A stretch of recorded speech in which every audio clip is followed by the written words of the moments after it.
তাহেরের বিদেশিনী স্ত্রী লিলিয়ান অবাক হয়ে চারদিকে তাকাচ্ছে। তাহের বলল, লিলি, এই দেখো, এই ঘরটার নাম আয়নাঘর। জানালাবিহীন ছোট্ট একটা কামরা, যার দেয়াল জুড়ে প্রকাণ্ড সব আয়না। তাহের বলল, আমার পূর্বপুরুষদের রূপবতী তরুণী বধূরা দরজা বন্ধ করে এই ঘরের সাজ করত। যারা রূপবতী নয় তারা কি করত?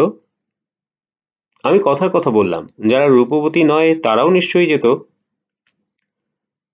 ঘরটা তো অন্ধকার, জানালা নেই, দরজা বন্ধ করলে আলো আসবে না। এই ঘরে ঢুকতে হতো প্রদীপ নিয়ে। চারদিকে আয়না, তো প্রদীপ জ্বাললেই অন্যরকম ইফেক্ট হয়। তুমি মোমবাতি জ্বালাও, দেখো কেমন লাগে। তুমি অন্য ঘরে যাও, আমি একা একা মোমবাতি জ্বালাবো। তাহে চলে গেল। লিলিয়ান দরজা বন্ধ করে মোমবাতি জ্বালালো।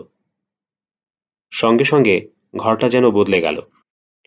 লিলিয়ানের মনে হলো আয়নার ভেতর থেকে কে যেন তাকে দেখছে, অবাক হয়ে দেখছে।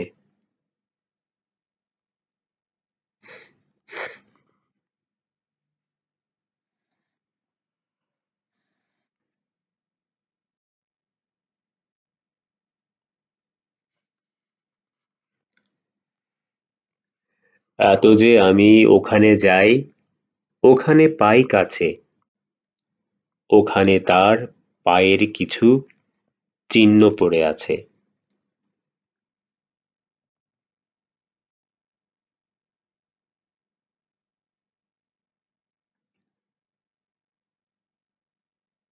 প্রথম পর্ব।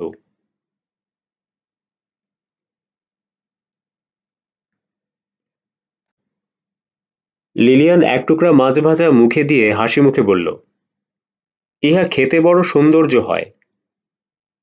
তাহের হো হো করে হেসে ফেলল। লিলিয়ান ইংরেজিতে বলল, আমার ধারণা আমি ভুল বাংলা বলিনি, হাসছো কেন? তাহের হাসি থামালো না। তার হাসি রোগ আছে, একবার হাসতে শুরু করলে সহজে থামতে পারে না। লিলিয়ান আহত গলায় ইংরেজিতে বলল, আমার বাংলা শেখার বয়স মাত্র 6 মাস। যা শিখেছি নিজের চেষ্টায় শিখেছি। এ ব্যাপারে তুমি আমাকে কোনো সাহায্য করছো না, বরং উল্টোটা করছো। যখনই বাংলা বলার চেষ্টা করছি তুমি হাসছো। এটা কি ঠিক? তাহের বলল, অবশ্যই ঠিক, 100 ভাগ ঠিক। আমরা বাঙালিরা বিদেশিদের মুখে ভুল বাংলা সহ্য করি না। যতবার তুমি ভুল বাংলা বলবে ততবার আমি হাসব। মাছ ভাজা মুখে দিয়ে বললে, ইহা বড় সৌন্দর্য হয়। মাছ ভাজার মধ্যে আবার সৌন্দর্য কি? এটা পিকাসোর ছবি না, আবার রবীন্দ্রনাথের কবিতাও না। মাছ ভাজা হলো মাছ ভাজা, বুঝলে? না, বুঝলাম না। মাছ ভাজা খেতে ভালো লাগলে আমি কিছুই বলবো না? বলবে খেতে মজা হয়েছে, কিংবা বলবে ভালো হয়েছে। খেতে সৌন্দর্য হয়েছে আবার কি? সুন্দর আমরা খাই না। চাঁদের আলো খুব সুন্দর, তাই বলে চাঁদের আলো কি কেউ খায়?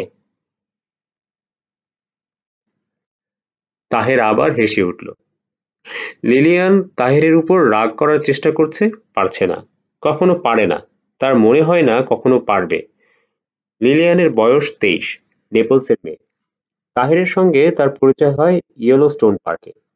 পরিচয় পর্ব বেশ মজার। লিলিয়ান $30 টিকিট কেটে একটা ট্যুর গ্রুপের সঙ্গে এসেছে।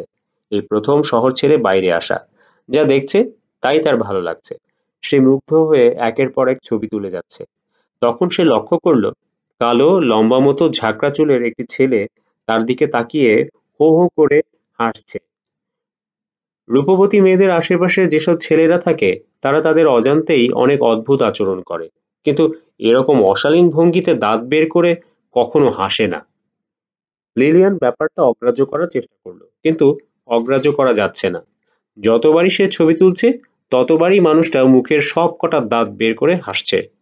যেন লিলিয়ান 23 বছর বয়সী ঝকঝকে চেহারা তরুণী নয়, যেন সে মহিলা চার্লি চ্যাপলিন। তার প্রতিটি ক্রিয়াকলাপে হাসতে হবে। লিলিয়ান এগিয়ে গেল, বরফ শীতল গলায় বলল, আপনি হাসছেন কেন জানতে পারি? লিলিয়ানের শীতল গলা শুনে যে কোনো পুরুষ ঘাবড়ে যেত।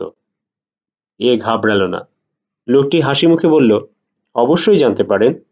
আপনার ছবি তোলা শেষ হোক, তারপর বলবো। এখন বলতে অসুবিধা আছে?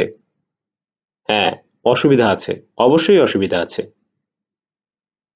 আমার ছবি তোলা শেষ হয়েছে। আপনি বলুন কেন হাসছেন?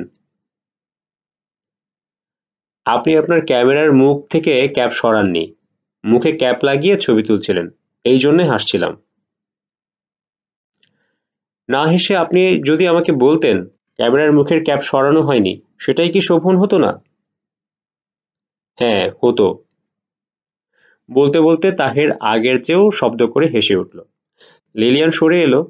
সে জীবনে এত অপদস্থ হয়নি। তার রীতিমতো কান্না পাচ্ছে। ইচ্ছা করছে ক্যামেরাটা ওল্ড ফেইথফুলের পানিতে ছুঁড়ে ফেলতে। সাধারণ শিষ্টতা, সাধারণ ভদ্রতা কি তরুণী মেয়েরা পুরুষদের কাছ থেকে আশা করতে পারে না? লিলিয়ানের ইচ্ছা করছে খুব কঠিন কঠিন কথা মানুষটাকে শোনাতে। তা সে পারবে না। খুব রেগে গেলে সে গুছিয়ে কোনো কথা বলতে পারে না। সবচেয়ে ভালো হয় লিলিয়ান যদি তার হোটেলে ফিরে যেতে পারে। তা সম্ভব হবে না। সে যে গাইডেড ট্যুরে এসেছে তাদের মাইক্রোবাস ছাড়বে সন্ধ্যা মেলাবার পর। ইচ্ছা না করলেও সন্ধ্যা পর্যন্ত তার এখানে থাকতে হবে। ঘুরে ফিরে ওই লোকটির সঙ্গে দেখা হবে। সেও নিশ্চয়ই সন্ধ্যা পর্যন্ত থাকবে। লিলিয়ানকে দেখা মাত্র দাঁত বের করে হাসবে। কত বিচিত্র মানুষই না পৃথিবীতে আছে।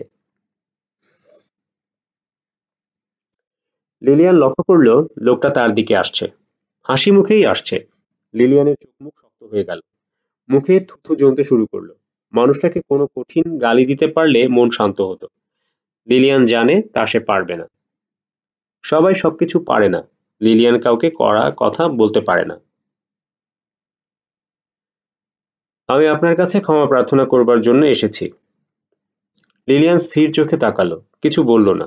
লোকটা নরম গলায় বলল, আমি যখন প্রথম এদেশে আসি তখন একটা সস্তা ধরনের ক্যামেরা কিনে খুব ছবি তুলছিলাম। যা দেখেছি মুগ্ধ হয়ে তারই ছবি তুলছি। মজার ব্যাপার হলো সব ছবি তুলেছি ক্যামেরার ক্যাপ লাগিয়ে। আপনাকে দেখে পুরানো স্মৃতি মনে পড়ল। আপনি কি আমেরিকায় নতুন এসেছেন? না। ও আচ্ছা।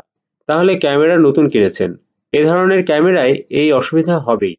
সুন্দর দৃশ্য দেখে উত্তেজিত হয়ে পড়বেন। ক্যামেরার ক্যাপ না খুলেই ছবি তুলবেন। আপনার যা করা উচিত তা হচ্ছে সিঙ্গেল লেন্স রিফ্লেক্স ক্যামেরা কেনা। এদেরকে বলে এসএলআর। আপনার অযাচিত উপদেশের জন্য ধন্যবাদ। আমাকে দয়া করে একা থাকতে দিন। আমি কি আপনাকে বিরক্ত করছি? হ্যাঁ, করছেন। লোকটা চলে গেল, কিন্তু লিলিয়ানের মনে হলো সে আবার আসবে। সহজে তার সঙ্গ ছাড়বে না। এশিয়ান ছেলেগুলি মোটামুটি নিঃসঙ্গ জীবন যাপন করে। সুন্দরী মেয়েদের সঙ্গে কথা বলার সামান্যতম সুযোগও এরা ছাড়ে না। এও ছাড়বে না। চেষ্টা চালিয়েই যাবে। লোকটার সঙ্গে কথা বলাই উচিত হয়নি। লিলিয়ানের অনুমান মিথ্যা হলো না। বিকালে লিলিয়ানদের দলের সবাই বসে কফি খাচ্ছে। ছেলেটি উপস্থিত। লিলিয়ানের কাছে গিয়ে হাসি মুখে বলল, আমি আপনার জন্য একটা ফিল্ম কিনে এনেছি। লিলিয়ান কঠিন মুখে বলল, কেন? আমার কারণে আপনার ফিল্ম নষ্ট হয়েছে। আমি প্রথম থেকেই লক্ষ্য করেছিলাম। আমার উচিত ছিল আপনাকে সতর্ক করা। তা করিনি। উল্টা মজা পেয়ে হেসেছি। অবশ্যই অপরাধ করেছি। কাজেই অপরাধের প্রায়শ্চিত্ত করছি। লিলিয়ান কঠিন মুখে বলল, অপরাধ টপরাধ কিছু না। আপনি আমার সঙ্গে গল্প করার লোভ সামলাতে পারছেন না। সুন্দর অজুহাত বানিয়ে এগিয়ে এসেছেন। আপনি ভুল বললেন। নিজেকে খুব রূপবতী ভাবছেন বলে এই সমস্যা হয়েছে। আপনি হয়তো আপনার দেশে কিংবা খোদ এই আমেরিকাতেই রূপবতী। কিন্তু আমাদের দেশের রূপের বিচারে রূপবতী নন। আপনাদের দেশে রূপবতী হবার জন্য কি গায়ের রং আপনার মতো কুচকুচে কালো হতে হয়? তা না। আমাদের দেশের রূপবতী মেয়েদের প্রথম শর্ত হলো তাদের চোখ সুন্দর হতে হয়। আমার চোখ সুন্দর না? না। আপনার চোখের মণি নীল। আমাদের দেশে বাদামি বা নীল চোখের তারার মেয়েদের বলে বিড়াল চোখা মেয়ে। এদের সহজে বর জুটে না। পুরুষরা এদের বিয়ে করতে চায় না। কি অদ্ভুত কথা! আপনি কোন দেশের মানুষ? দেশের নাম আপনাকে বলছি, কিন্তু দয়া করে দেশের নাম শুনে ঠোঁট উল্টে বলবেন না। এই দেশ আবার কোথায়? এ জাতীয় কথা যখন কেউ বলে অসম্ভব রাগ লাগে। আমার দেশের নাম বাংলাদেশ। নাম শুনেছেন? না। নাম না শোনার অপরাধ আমি ক্ষমা করলাম, যদিও ক্ষমা করা উচিত হচ্ছে না। যাই হোক, আমি কি আপনার পাশে বসতে পারি? বিড়াল চোখা মেয়ের পাশে বসে কি করবেন?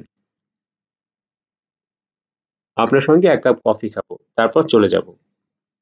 বসুন। আপনার নাম কি জানতে পারি? Lilian grey. আমার নিজের নামটা কি আপনাকে বলতে পারি? লিলিয়ান চুপ করে রইল। মানুষের সাহস দেখে সে বিস্মিত হচ্ছে। লোকটা হাসি মুখে বলল, আমার নাম তাহের। আপনি যেমন লিলিয়ান গ্রে, তেমনি গায়ের রঙের সঙ্গে মিলিয়ে আমাকে তাহের ব্ল্যাক বলে ডাকা যায়। আমি সম্প্রতি আইওয়া বিশ্ববিদ্যালয় থেকে ডাক্তারি পাশ করেছি। আমার ফিল্ড অফ স্পেশালাইজেশন হচ্ছে চোখ। আমি ডাক্তারি পড়ছি, ভবিষ্যতে চোখের ডাক্তার হব। ভালো।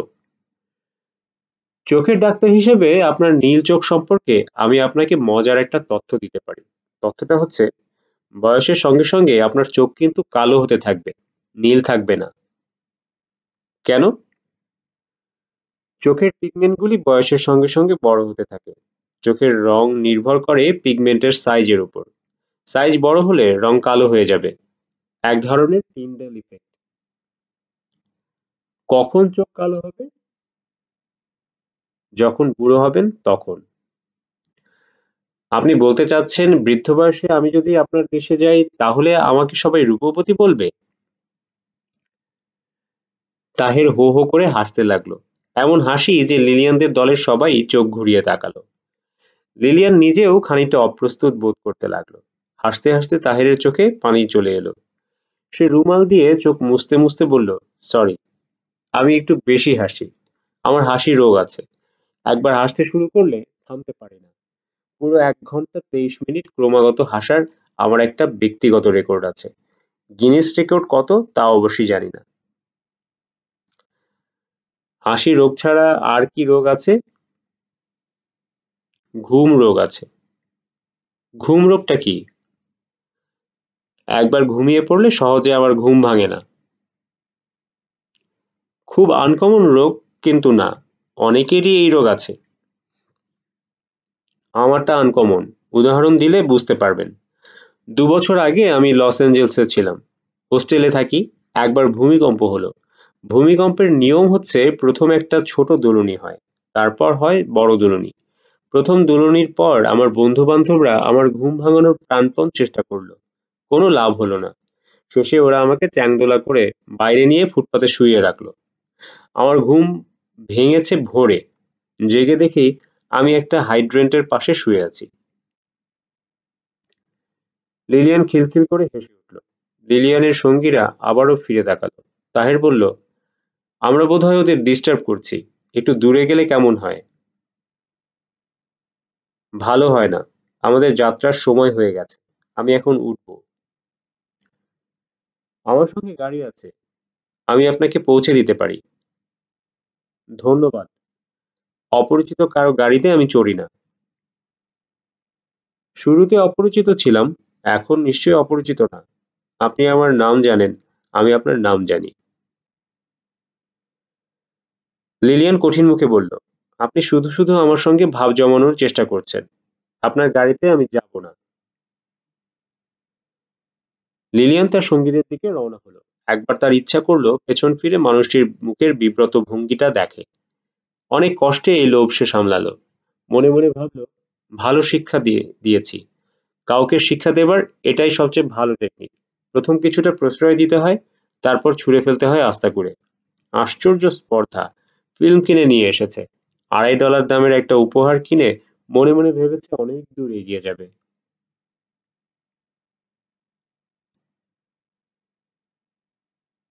লিলিয়ান ডরমিটরিতে থাকে না, রুমিং হাউসে থাকে। রুমিং হাউসগুলি ইউনিভার্সিটির কোনো ব্যাপার না। ব্যক্তি মালিকানায় চলে। বাড়িওয়ালারা সস্তায় ভাড়া দেয়। রুমিং হাউসে শুধু থাকার ব্যবস্থা। রান্না করার ব্যবস্থা নেই, কারণ কিচেন নেই। Common bathroom. মাসে $৪০ এর চেয়ে ভালো কিছু আশা করাও অবশ্যই অন্যায়। এর চেয়ে বেশি খরচ করে ডরমিটরিতে জায়গা নেয়া লিলিয়ানের সাধ্যের বাইরে। পিকনিক করতে এসে $৫০ খরচ হয়ে গেছে। এই মাসটা তার কষ্টে যাবে। কয়েকটা বই কেনা দরকার, এই মাসে কেনা হবে না। ভেবেছিল মার জন্মদিন উপলক্ষে মাকে লং ডিস্টেন্স কল করবে, তাও সম্ভব হবে না। 3 মিনিট কথা বলতেই লাগে $18। তাছাড়া মার সঙ্গে 3 মিনিট কথা বলাও যাবে না। একবার টেলিফোন হাতে পেলে তিনি ছাড়বেন না, রাজ্যের কথা বলতে থাকবেন। লিলিয়ান যদি বলে, এখন রাখি মা, বিল উঠছে, মা বলবেন, আরেকটু, জরুরি কথাটাই বলা হয়নি। তোর পদার চাচা ওই দিন কি করেছে শোন, ওই লোকটার আক্কেল বলে এক জিনিস এখনো হলো না। এদিকে তার ডেন্টিস্ট বলেছে তার নাকি 3টা আক্কেল দাঁত। এমন কথা কি শুনেছিস কখনো? 3টা আক্কেল দাঁত? বিছানায় এপাশ ওপাশ করে লিলিয়ানের ঘুম এলো শেষ রাতে। ঘুম আসার প্রায় সঙ্গে সঙ্গেই সে একটা অদ্ভুত স্বপ্ন দেখল। সে অপরিচিত একটা নদীর পাড়ে দাঁড়িয়ে আছে। বিশাল নদী, পানিতে কানায় কানায় ভর্তি। নদী, নদীর ওপাশে বন, সব জোছনায় থই থই করছে। হঠাৎ মাঝ নদীতে কালো মতো কি দেখা গেল, স্রোতের প্রবল টানে ভেসে যাচ্ছে। লিলিয়ান দেখতে পাচ্ছে না, তবু পরিষ্কার বুঝতে পারছে নদীর স্রোতে যে জিনিসটা ভেসে যাচ্ছে তা একটা মৃতদেহ। মৃতদেহটা লিলিয়ানের চেনা, খুব চেনা। মৃত মানুষ প্রশ্নের জবাব দেয় না, তবু লিলিয়ান চিৎকার করে উঠল, কে, কে, কে? স্বপ্নে সবই সম্ভব। মৃতদেহ কথা বলল, অনেক কষ্টে পানির উপরে উঠে বসলো, ক্ষীণ গলায় বলল, লিলিয়ান, আমি, ওরা আমাকে মেরে নদীতে ফেলে দিয়েছে, তুমি আমাকে বাঁচাও। লিলিয়ান আতঙ্কে স্থির হয়ে বসলো। আমি কি করে তোমাকে বাঁচাবো? তুমি তো মরেই গেছো। বাঁচাও লিলিয়ান, বাঁচাও, প্লিজ, প্লিজ। এই সময় নদীর স্রোত বেড়ে গেল, জলের প্রবল টান উপস্থিত হলো, শো শো শব্দ হতে লাগলো। মৃতদেহটি ভাটির দিকে তীব্র গতিতে ছুটে যাচ্ছে। অনেক অনেক দূর থেকে সে ডাকছে, লিলিয়ান, লিলিয়ান। লিলিয়ান নদীর পাড় ঘেঁষে ছুটতে শুরু করেছে। খানাখন্দ ঝোপঝাড় ভেঙে সে ছুটছে, মনে হচ্ছে সে আর দৌড়তে পারবে না, হুমড়ি খেয়ে পড়বে। মৃতদেহ এখনো তাকে ডাকছে, মৃতদেহের কণ্ঠস্বর ক্ষীণ, সেই স্বর বাতাস ভাসিয়ে নিয়ে যাচ্ছে, লিলিয়ানের কান পর্যন্ত পৌঁছাতে পারছে না। এই অবস্থায় লিলিয়ানের ঘুম ভাঙল। তার সমস্ত শরীর ঘামে ভিজে গেছে। জেগে ওঠার পরেও সে অনেকক্ষণ ভয়ে ঠকঠক করে কাঁপল। আর ভয়ের অনেকগুলি কারণের একটি হচ্ছে, যে যুবকের মৃতদেহটি ভেসে যাচ্ছিল সেই যুবক তার চেনা। যুবকের নাম তাহের। দেখা হয়েছিল ইয়েলোস্টোন পার্কে। তার গায়ে ছিল হলুদ রঙের গলাবন্ধ সোয়েটার। স্বপ্নেও সেই একই সোয়েটার ছিল, তবে তার রং ছিল ধূসর। তীব্র ভয় অনেকটা যেমন হঠাৎ আসে, তেমনি হঠাৎই চলে যায়। রোদ ওঠার সঙ্গে সঙ্গে লিলিয়ানের ভয় কেটে গেল। শুধু যে ভয় কাটলো তাই না, হাসিও পেতে লাগলো। তার মনে হলো সে এমন কিছু ভয়ঙ্কর স্বপ্ন দেখেনি। নদী দেখেছে, নদী কোনো ভয়ঙ্কর জিনিস নয়। নদী দেখার কারণও আছে। আগের দিন পুরো সময়টা কাটিয়েছে ওল্ড ফেইথফুল হ্রদের ধারে। তাহের নামের ছেলেটিকে জড়িয়ে স্বপ্ন দেখেছে, সেটাও স্বাভাবিক। তার সঙ্গে দেখা হয়েছে, সাক্ষাৎ পর্বও খুব সুখকর ছিল না। মস্তিষ্ক এই ব্যাপারগুলি তার নিজের মতো করে সাজিয়েছে। লিলিয়ানের পরিষ্কার মনে আছে, ছোটবেলায় সে যার সঙ্গেই ঝগড়া করত, রাতে তাকেই স্বপ্ন দেখত। সেই স্বপ্নগুলিও হতো ভয়ঙ্কর। লিলিয়ান ঠিক করলো আজ ইউনিভার্সিটিতে যাবে না। আজ একটা মাত্র ক্লাস, এই ক্লাস এমন জরুরি নয়, না করলে ক্ষতি হবে না। তার চেয়ে বরং ক্যান্টিনে যাওয়া যাক, কোনো কাজ পাওয়া যায় কিনা সেই চেষ্টা করা যেতে পারে। 4-5 ঘন্টা কাজ করতে পারলে ইয়েলোস্টোন পার্কের খরচ কিছুটা উঠে আসবে। ক্যান্টিনে কোনো কাজ পাওয়া গেল না। সে সুইমিং পুলের দিকে গেল। অকারণে যাওয়া, সাঁতার কাটতে হলে টিকিট লাগবে। তার টিকিট কাটার মতো ডলার নেই। কি অদ্ভুত দেশ এই আমেরিকা, কারো মুখে ডলার ছাড়া অন্য শব্দই নেই। লিলিয়ান বেশ খানিকক্ষণ সুইমিং পুলে সাঁতার কাটা দেখল। তার কাছে সব সময় মনে হয় পৃথিবীর সবচেয়ে সুন্দর দৃশ্যের একটি হচ্ছে মানুষের সাঁতারের দৃশ্য। মানুষ যদি উঠতে পারত তাহলে সেই দৃশ্য নিশ্চয়ই খুব সুন্দর হতো। লিলিয়ান স্যান্ডউইচ কিনে ইউনিভার্সিটি বোটানিক্যাল গার্ডেনের দিকে গেল। লাঞ্চ খাওয়ার জন্য তার এখানে একটি প্রিয় জায়গা আছে, ম্যাপল গাছের নিচের বাঁধানো বেদি। গাছের পাতা হলুদ হতে শুরু করেছে, কি সুন্দর লাগছে গাছটাকে। সে একা একা সন্ধ্যা পর্যন্ত গাছের নিচে বসে রইল। আরো কিছুক্ষণ বসতো, শীত শীত করছে, সোয়েটারে শীত মানছে না। তাছাড়া ঘুমও পাচ্ছে, পড়াশোনা করা দরকার, মনে হচ্ছে আজ আর পড়া হবে না, সকাল সকাল শুয়ে পড়তে হবে। আশ্চর্য ব্যাপার, আজ রাতেও লিলিয়ানের ঘুম হলো না। শেষ রাতের দিকে তন্দ্রার মতো হলো। তন্দ্রায় দেখলো দুঃস্বপ্ন। আগের রাতের স্বপ্নটাই অন্যভাবে দেখা। সে এবং তাহের দৌড়াচ্ছে, প্রাণপণে ছুটছে। তাদের তাড়া করছে ভয়ঙ্কর কিছু মানুষ। তাহের বলছে, লিলিয়ান, আমার হাত ধরো, আমি দৌড়াতে পারছি না, প্লিজ, আমার হাত ধরো, প্লিজ। লিলিয়ান চিৎকার করে জেগে উঠল। নিজেকে শান্ত করতে তার সময় লাগলো। হিটিং কয়েল দিয়ে গরম 1 কাপ কফি খেয়ে মাকে চিঠি লিখতে বসলো। মা, আমার কি জানি হয়েছে, দুঃস্বপ্ন দেখেছি, ভয়ঙ্কর সব দুঃস্বপ্ন। আমার রাতে ঘুম হচ্ছে না। তুমি চার্চে গিয়ে আমার নামে 2টো বাতি জ্বালিও। এই পর্যন্ত লিখেই লিলিয়ান চিঠি ছিঁড়ে ফেলল। এ ধরনের চিঠি মাকে দেওয়ার কোনো মানে হয় না। তিনি শুধু শুধু দুশ্চিন্তায় পড়বেন, তার হাঁপানির টান উঠে যাবে। সে নতুন একটি চিঠি লিখল। সেখানে খুব সুন্দর করে লেখা হলো ইয়েলোস্টোন পার্কে বেড়াতে যাওয়ার বর্ণনা, ইউনিভার্সিটি সুইমিং পুলে সাঁতারের আনন্দ বিবরণ। ভোর 7টায় সে তৈরি হলো ইউনিভার্সিটিতে যাবার জন্যে। আয়নায় একবার নিজেকে দেখল। দুরাত ঘুম হয়নি, কিন্তু চেহারায় ক্লান্তির কোনো ছাপ নেই। তার নিজের কাছে মনে হলো আজ তার চোখ অন্য দিনের চেয়েও অনেক উজ্জ্বল। আজ লাঞ্চ আওয়ারের আগে কোনো ক্লাস নেই, কিন্তু টার্ম পেপার জমা দিতে হবে, লাইব্রেরিতে বইপত্র ঘাটাঘাটি করতে হবে। বিরক্তিকর কাজগুলির মধ্যে একটি। যে বইটি তার প্রয়োজন দেখা যাবে সেটি ছাড়া সব বইই আছে।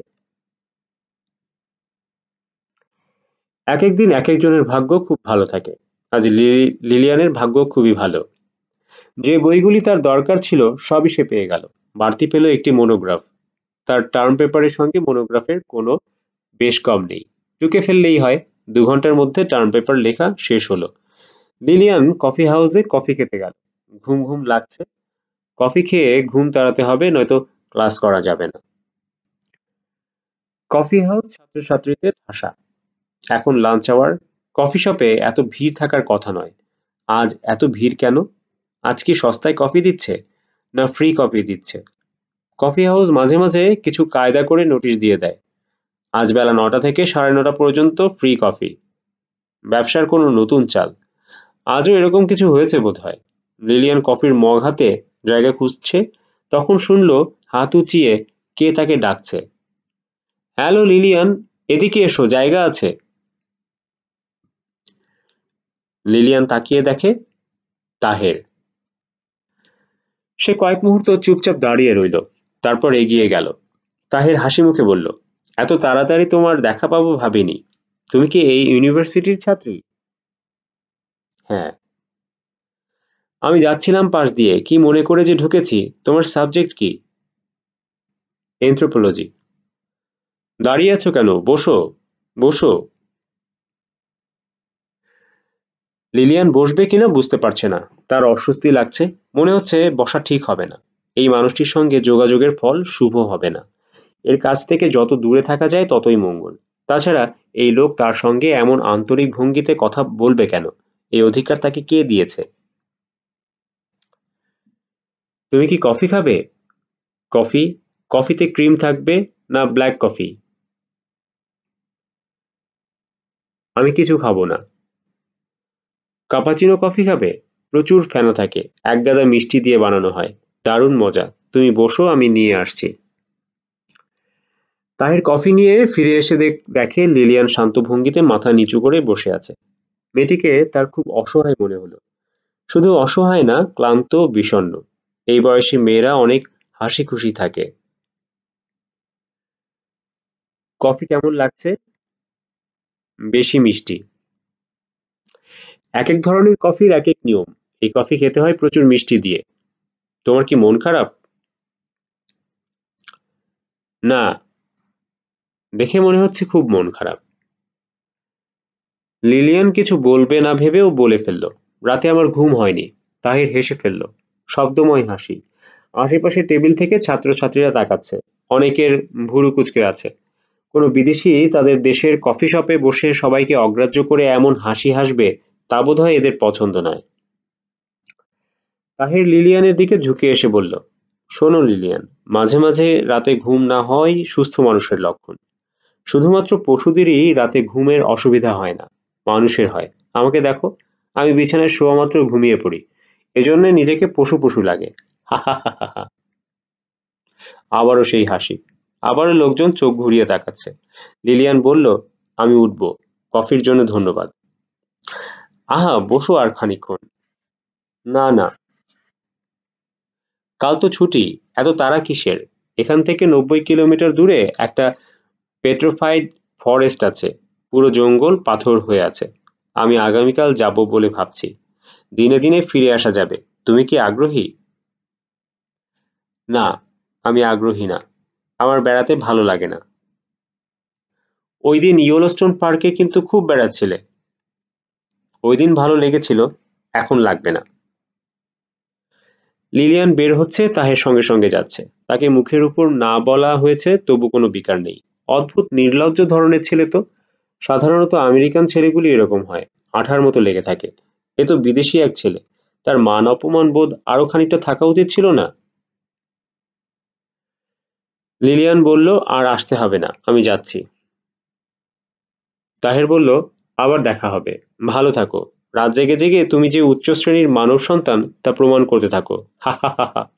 ভালো কথা, তুমি কি আমার টেলিফোন নাম্বার রাখবে? রাতে দুঃস্বপ্ন দেখলে টেলিফোন করতে পারো। আমি অন্যের টেলিফোন নাম্বার রাখি না। অন্যের টেলিফোন নাম্বারই তো রাখতে হয়, নিজেরটা তো মনেই থাকে। হা হা হা হা। আমি যাচ্ছি। লিলিয়ান দ্রুত করিডোরে চলে এলো। সে এমনিতেই দ্রুত হাঁটে, আজ আরো দ্রুত হাঁটছে। মেমোরিয়াল ইউনিয়নের বাইরে এসে হাঁপ ছাড়লো। পেছনে ফিরে তাকালো। তাহেরকে দেখা যাচ্ছে না। নাছোড়বান্দা হয়ে সে যে পেছনে পেছনে আসেনি, এতেই লিলিয়ান আনন্দিত। লিলিয়ান তার অ্যাপার্টমেন্টে ফিরল না। কাঁধে ব্যাগ ঝুলিয়ে হাঁটতে বের হলো। আজ সারাদিন সে হাঁটবে। হেঁটে হেঁটে এমন ক্লান্ত হবে যে বিছানায় শোয়া মাত্র ঘুমিয়ে পড়বে। ঘুমোতে যাওয়ার আগে হট শাওয়ার নেবে। এক গ্লাস আগুন গরম দুধ খাবে। বিছানায় নতুন চাদর বিছিয়ে রাখবে। তার ঘুমের সমস্যা আছে। এক রাত ঘুম না হলে পরপর কয়েক রাত ঘুম হয় না। বেশিক্ষণ হাঁটতে হলো না, অল্প হেঁটেই লিলিয়ান ক্লান্ত হয়ে পড়ল। মলগুলিতে ঘুরতে এখন আর ভালো লাগছে না। ইচ্ছা করছে অ্যাপার্টমেন্টে ফিরে বিছানায় শুয়ে পড়তে। এখন বিছানায় যাওয়াটা হবে বিপজ্জনক। খানিকক্ষণ ঘুম হবে, কিন্তু রাতটা কাটবে অঘুমো। লিলিয়ান স্যান্ডউইচ কিনলো। পার্কে বসে একা একা খেলো। একা একা খাওয়া খুব কষ্টের। খাওয়ার সময় একজন কেউ পাশে থাকা দরকার, যে প্রয়োজনে অপ্রয়োজনে কথা বলবে, হাসবে। লিলিয়ানের এমন কেউ নেই। কোনোদিন কি হবে? প্রিয় একজন কি থাকবে পাশে? কে হবে সেই মানুষটি? চার্চের পাদ্রী মাথায় হোলি ওয়াটার ছিটিয়ে বুকে ক্রস স্পর্শ করে বলবেন, তোমাদের দুজনকে আমি স্বামী স্ত্রী হিসেবে ঘোষণা করলাম। মৃত্যু এসে তোমাদের বিচ্ছিন্ন না করা পর্যন্ত একজন থাকবে অন্যের পাশে, সুখে দুঃখে, আনন্দে বেদনায়। Till death do you part. লিলিয়ানের চোখে পানি এসে যাচ্ছে। সে পার্কের অপরূপ দৃশ্যের দিকে তাকিয়ে নিজেকে শান্ত করার চেষ্টা করল। মন শান্ত হচ্ছে না। সে এক ধরনের হাহাকার বোধ করছে। মনে হচ্ছে এই অপরূপ দৃশ্য একা দেখার নয়, দুজনে মিলে দেখার। লিলিয়ান অ্যাপার্টমেন্টে ফিরল সন্ধ্যা মিলাবার পর। ক্লান্তিতে তার শরীর ভেঙে পড়ছে। মনে হচ্ছে এক সেকেন্ডও সে জেগে থাকতে পারবে না। হট শাওয়ার নেওয়া, গরম দুধ খাওয়া, বিছানার চাদর বদলানো, কিছুই তার পক্ষে সম্ভব নয়। সে দরজা বন্ধ করে বিছানায় শুয়ে পড়ল। সে প্রায় সঙ্গে সঙ্গেই ঘুমিয়ে পড়ল। গাঢ় গভীর ঘুম। যে ঘুমের সময় মানুষ মানুষ থাকে না, পাথরের মতো হয়ে যায়। গভীর ঘুমের স্বপ্নগুলি অন্যরকম হয়। স্বপ্ন আর স্বপ্ন থাকে না, বাস্তবের কাছাকাছি চলে যায়। হালকা ঘুমের স্বপ্নগুলি হয় হালকা, অস্পষ্ট কিছু লজিকবিহীন এলোমেলো ছবি। গাঢ় ঘুমের স্বপ্ন স্পষ্ট, যুক্তি নির্ভর। আজ লিলিয়ান দেখল গাঢ় ঘুমের স্বপ্ন। স্বপ্নে সে এবং তাহির দুজন পাশাপাশি শুয়ে আছে। তাহির ঘুমোচ্ছে, সে জেগে আছে। ঘুমের মধ্যে তাহির অস্পষ্ট শব্দ করল। লিলিয়ান হাত রাখলো তাহিরের গায়ে। হাত ভেজা ভেজা লাগছে। সে চোখের সামনে হাত মেলে ধরল। হাত রক্তে লাল। সে চেঁচিয়ে উঠল। লিলিয়ানের ঘুম ভাঙল নিজের চিৎকারে। বাকি রাত সে ঘুমোলো না, জেগে বসে রইল।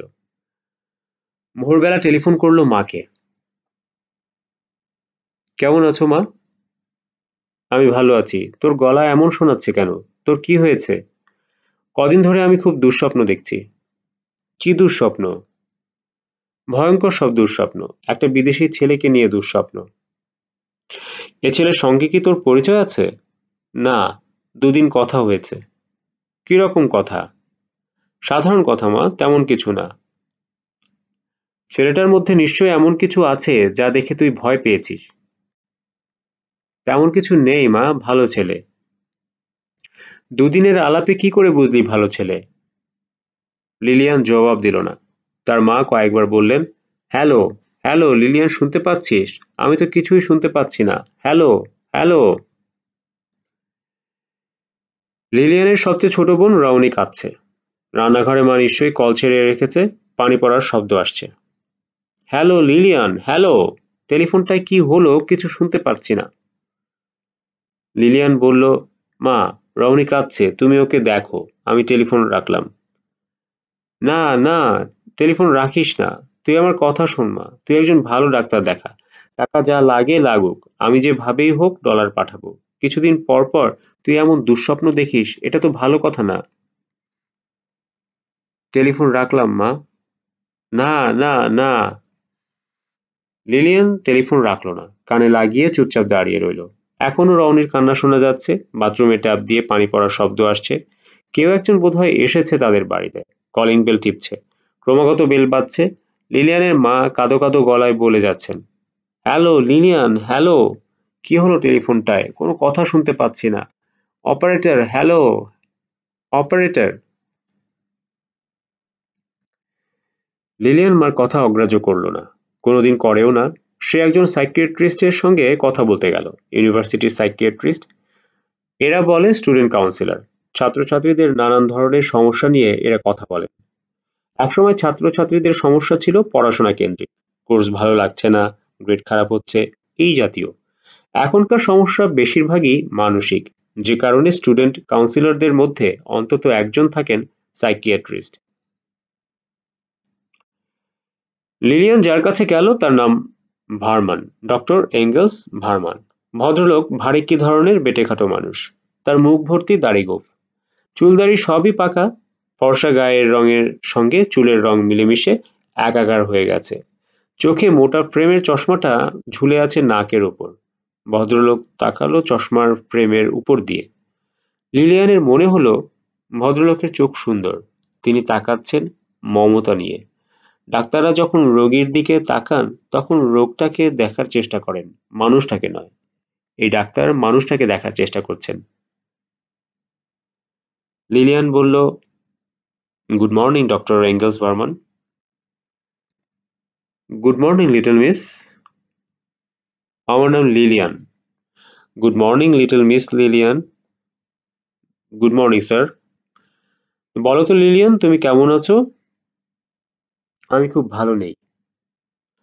শুনে খুব খুশি হলাম। সারাক্ষণ ভালো থাকা কোনো কাজের কথা না। তোমরা যদি সারাক্ষণ ভালো থাকো তাহলে আমরা কি করব? তোমার সমস্যা কি তা এখন বলো, সহজভাবে বলো, খোলাখুলি বলো। আমার ঘুম হচ্ছে না। এটা কোনো সমস্যাই না। ঘুম না হলে 1,00,000 ধরনের ঘুমের ওষুধ আছে। আর কি সমস্যা? ঘুমুলেই দুঃস্বপ্ন দেখি। তুমি তো ভালো আছো, ঘুমিয়ে দুঃস্বপ্ন দেখো। আমি দেখি জেগে জেগে। চারদিকে যা দেখছি সবই দুঃস্বপ্ন। গতকাল কি হয়েছে শোনো।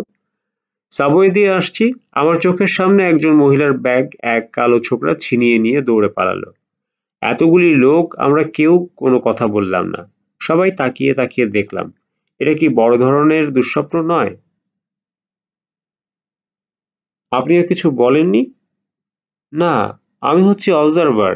আমি বসে বসে দেখেছি। লিলিয়ান বলল, অন্যরাও হয়তো আপনার মতো কোনো অজুহাত তৈরি করে বসেছিল।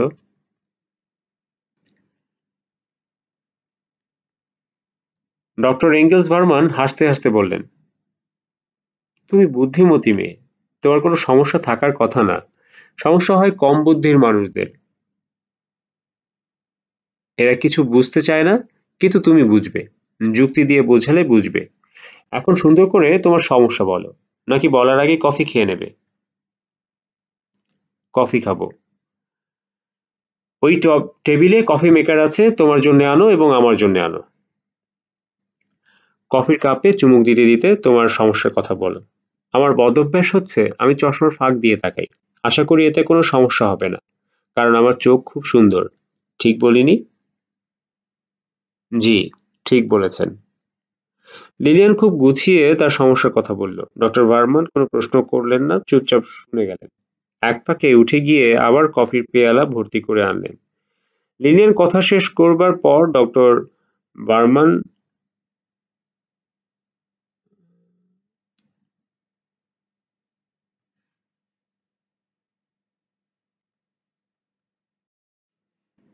মুখ খুললেন। তিনি নরম গলায় বললেন, তোমার পরিবারের লোক সংখ্যা কত? অনেক। আমাদের যৌথ পরিবার। আমার দু চাচা এবং বাবা। এরা ৩ ভাই একসঙ্গে থাকেন। একত্রে রান্না হয়? হ্যাঁ, একসঙ্গে রান্না হয়। তবে আমাদের পজার চাচা কিছুদিন পর পর রাগ করে বলেন, এখন থেকে তিনি আলাদা রান্নাবান্না করবেন। কারো সঙ্গে তার কোনো যোগাযোগ নেই। ২-১ দিন আলাদা রান্না হয়, তারপর আবার আগের জায়গায় ফিরে আসেন। তোমাদের চাচাদের মধ্যে কি খুব মিল? মোটেও মিল নেই। সারাক্ষণ তারা ঝগড়া করছেন। কিন্তু তারপরেও একজন অন্যজনদের ছাড়া থাকতে পারেন না। আমার মনে হয় ঝগড়া করার জন্যেই তারা একসঙ্গে থাকা প্রয়োজন। ব্যাপারটা বেশ মজার। তুমি প্রথম বাইরে পড়তে এসেছো? জি। তুমি যখন বিদেশে রওনা হলে তখন তোমার পরিবারের সদস্যরা কি করলো? সবাই খুব কাঁদলো। আমার পদার চাচা পুরো ১ দিন ১ রাত না খেয়ে দরজা জানালা বন্ধ করে ঘরে বসেছিলেন। অনেক বুঝিয়ে সুঝিয়ে তাকে খাওয়ানো হয়।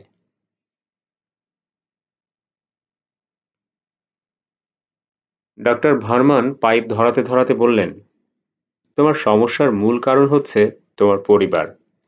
তুমি এমন এক ক্লোজ পরিবার থেকে এসেছো যে পরিবারের সদস্যরা ভালোবাসার কঠিন জালে তোমাকে আটকে রেখেছে।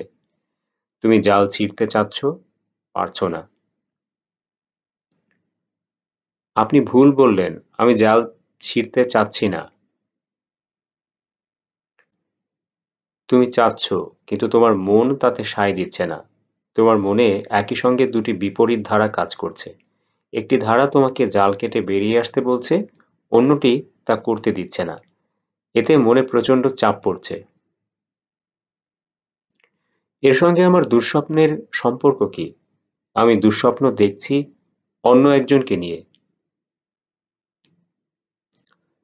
সম্পর্ক আছে। ওই ছেলেটিকে দেখেই তোমার জাল কেটে বেরিয়ে আসবার কথা মনে হলো। তোমার মনের একটি অংশ তাতে সায় দিল না। প্রচণ্ড চাপের সৃষ্টি হলো। দুঃস্বপ্নগুলি চাপের ফল, আর কিছুই না। ছেলেটিকে তোমার খুব ভালো লেগে গেছে, তুমি তা স্বীকার করতে চাচ্ছ না। ছেলেটিকে ভালো লাগার কিছু নেই। আমার ধারণা আছে। তুমি তোমার পরিবারের সদস্যদের মধ্যে কাকে সবচেয়ে ভালোবাসো? পজার চাচাকে। চিন্তা করে দেখো তো পজার চাচার স্বভাব চরিত্রের সঙ্গে তোমার ওই ছেলেটির স্বভাব চরিত্রের কোনো মিল আছে কি? কোনো মিল নেই। ভালো করে চিন্তা করো। আমার ধারণা মিল আছে। পজার চাচা অকারণে হো হো করে হাসেন। ওই ছেলেটিও হাসে। আর এইসব নিয়ে ভাবতে আমার ভালো লাগছে না। আমি যে তোমার সমস্যাটা ধরিয়ে দিয়েছি তা কি বুঝতে পেরেছ? লিলিয়ান জবাব দিল না। ডাক্তার ভার্মান হাসলেন। লিলিয়ান বলল, আমাকে আপনি কি করতে বলেন? উপদেশ চাচ্ছ? হ্যাঁ। আমি তোমাকে কোনো উপদেশ দেব না। তুমি কি করবে না করবে তা তোমার ব্যাপার। আমি সমস্যা ধরিয়ে দিয়েছি। সমস্যার সমাধানের দায়িত্ব তোমার। কারণ সমস্যাটা তোমার, আমার নয়। লিলিয়ান উঠে দাঁড়াল। ফিরে গেল অ্যাপার্টমেন্টে। প্রায় ১ ঘন্টার মতো চুপচাপ বিছানায় শুয়ে রইল। তারপর উঠে হাতে মুখে পানি ছিটালো। সে তার সবচেয়ে সুন্দর পোশাকটা পরল। অনেক সময় নিয়ে চুল আঁচড়ালো। তার সম্বল অল্প কিছু ডলারের সবকটা সঙ্গে নিয়ে বেরোলো। সে তাহেরকে খুঁজে বের করবে। এই শহরের মেডিকেল স্কুলের একজন বিদেশি ছাত্রের ঠিকানা বের করা কঠিন হবার কথা না। তবে লিলিয়ান প্রথমে গেল ডাউনটাউনের এক ফুলের দোকানে। $10 দিয়ে সে 25টা চমৎকার গোলাপ কিনল। আধফোটা গোলাপ, আগুনের মতো টকটকে রং। চিরকাল ছেলেরাই মেয়েদের জন্যে ফুল কিনেছে। মাঝে মধ্যে নিয়মের হেরফের হলে কিছু যায় আসে না।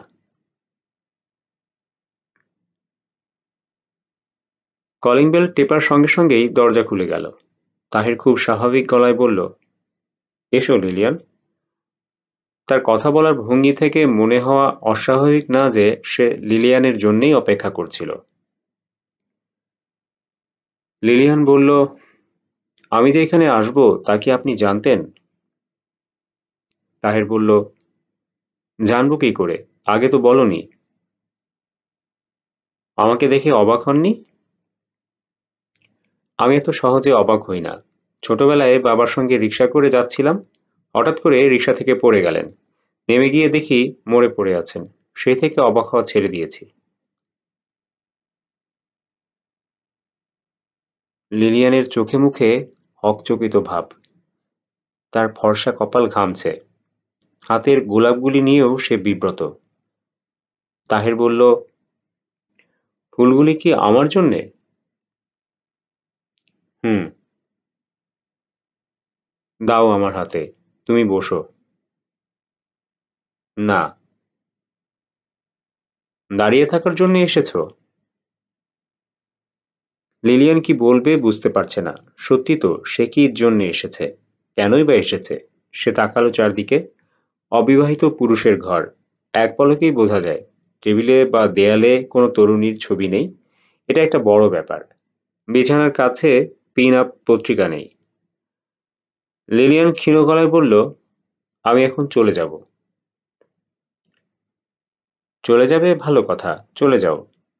হঠাৎ করে একগাদা ফুল নিয়ে এসে পাথরের মূর্তির মতো দাঁড়িয়ে থাকার চেয়ে চলে যাওয়া ভালো। আপনাকে বিব্রত করার জন্য আমি দুঃখিত। আমি মোটেও বিব্রত হইনি, বিস্মিত হচ্ছি। অন্যদের বিস্ময় যেমন চোখে মুখে ফুটে ওঠে, আমার বেলায় তা হয় না বলেই তোমার কাছে মনে হচ্ছে আমি পুরো ব্যাপারটা খুব সহজভাবে নিচ্ছি। আসলে তা না। আমার ঠিকানা কোথায় পেলে? জোগাড় করেছি। কেন? লিলিয়ান চুপ করে রইল। তাহেরের মনে হলো এই মেয়ে আর কোনো প্রশ্নের জবাব দেবে না। মেয়েটিকে সহজ করার কোনো পথও সে খুঁজে পাচ্ছে না। কি বললে সে সহজ হবে? লিলিয়ান, তুমি কি পেট্রিফাইড ফরেস্টটা দেখতে চাও? ওই দিন আমি যাইনি। তুমি যেতে চাইলে আজ যেতে পারি। সন্ধ্যায় সন্ধ্যায় চলে আসতে পারবো। আমি আমার অ্যাপার্টমেন্টে ফিরে যাব। বেশ তো, ফিরে যাবে। আমি তোমাকে পৌঁছে দেব। আপনাকে পৌঁছে দিতে হবে না। তুমি লক্ষ্য করোনি বোধহয় বাইরে খুব ঠান্ডা পড়েছে। এই ঠান্ডায় তুমি এমন পাতলা কাপড় পরে কি করে এসেছো সেও এক রহস্য। তুমি আমার সঙ্গে যেতে না চাইলে একাই যাবে। আমার একটা ওভারকোট আছে, সেটা গায়ে চাপিয়ে চলে যেতে পারবে। নাকি আমার ওভারকোটও গায়ে দেবে না? লিলিয়ান বসল। সে যে বসেছে তাতে সে নিজেও অবাক হয়েছে। তার কাছে মনে হচ্ছে পুরো ব্যাপারটা স্বপ্নে ঘটছে। সে নিজের ইচ্ছেতে কিছু করছে না। যা তাকে করতে বলা হচ্ছে তাই সে করছে। পুরো ঘটনা অন্য কেউ ঘটাচ্ছে। সে অন্য কেউটা কে? লিলিয়ান? হুম। কফি খাবে? হুম। শুনে খুশি হলাম। আমি কফি তৈরি করছি। তুমি সহজ এবং স্বাভাবিক হতে চেষ্টা করো। তারপর তোমার কাছে কয়েকটা জিনিস জেনে নেব।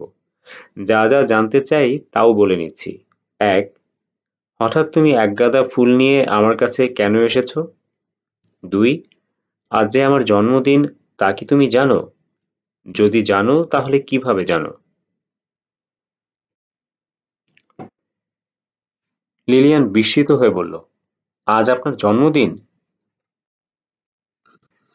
তাহের বলল, আমি দ্বিতীয় প্রশ্নটির জবাব পেয়ে গেছি। আজ যে আমার জন্মদিন তা তুমি জানো না।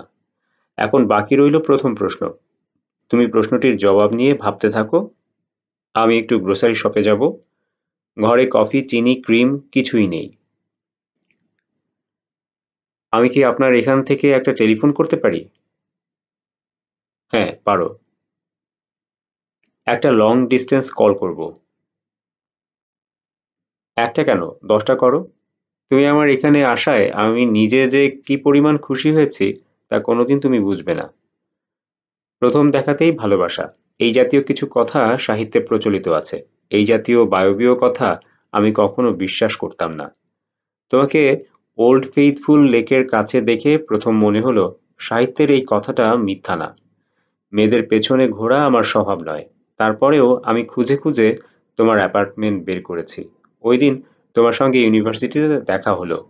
তোমার বোধহয় ধারণা পুরো ব্যাপারটা কাকতালীয়। আসলে তা না।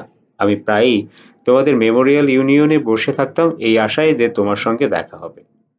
দেখা হলেই বলবো পাশ দিয়ে যাচ্ছিলাম। কবে কোথায় কোন রুমে তোমার ক্লাস তাও আমি জানি। প্রমাণ দেব? লিলিয়ান তাকিয়ে আছে, কিছু বলছে না। তাহের আগের মতোই সহজ স্বাভাবিক ভঙ্গিতে বলল, আজ ছিল তোমার টার্ম পেপার জমা দেওয়ার শেষ দিন। আমি কি ঠিক বলেছি? লিলিয়ান অন্যদিকে তাকিয়ে হাসল। তাহের বলল, আমি কফি নিয়ে আসতে যাচ্ছি। আমার আসতে খানিকটা দেরি হবে।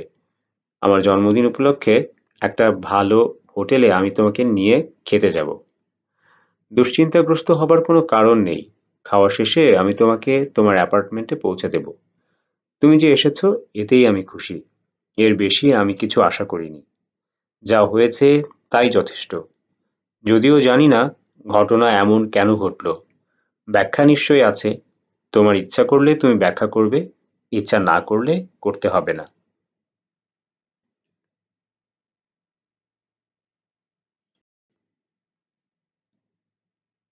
তাহের ঘর ছেড়ে চলে গেল। লিলিয়ান উঠে দরজা বন্ধ করল। টেলিফোন করলো তার মাকে। লিলিয়ানের মা আতঙ্ক মেশানো গলায় বললেন, আমি এর মধ্যে 3বার তোর অ্যাপার্টমেন্টে টেলিফোন করেছি। আমরা চিন্তায় চিন্তায় অস্থির। চিন্তার কিছু নেই মা। তুই কি গিয়েছিলি কোনো ডাক্তারের কাছে?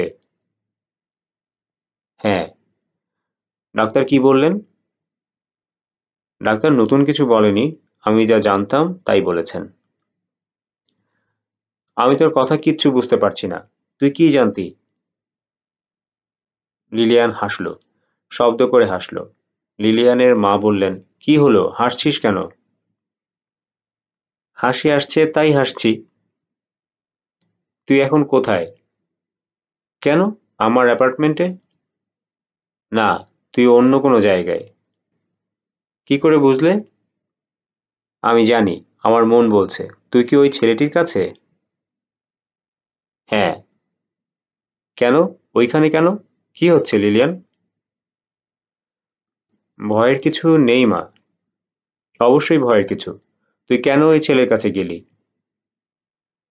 লিলিয়ান খানিকক্ষণ চুপ করে রইল। ওপাশ থেকে ভদ্রমহিলা বারবার বলতে লাগলেন, হ্যালো, হ্যালো। মা শোনো, আমি খুব সম্ভব এই ভদ্রলোককে বিয়ে করব। কি বলছিস তুই? আমি এখনো জানি না। ভদ্রলোক এখানে নেই। তিনি কফি কিনতে গিয়েছেন। ফিরে এলেই তাকে বলবো। কি বলবি? বলবো যে আমি আপনাকে বিয়ে করতে চাই। যদি রাজি থাকেন তবেই শুধু আপনার সঙ্গে কফি খাবো এবং রাতে ডিনার করতে যাব। হা ঈশ্বর! মা তুই কি বলছিস?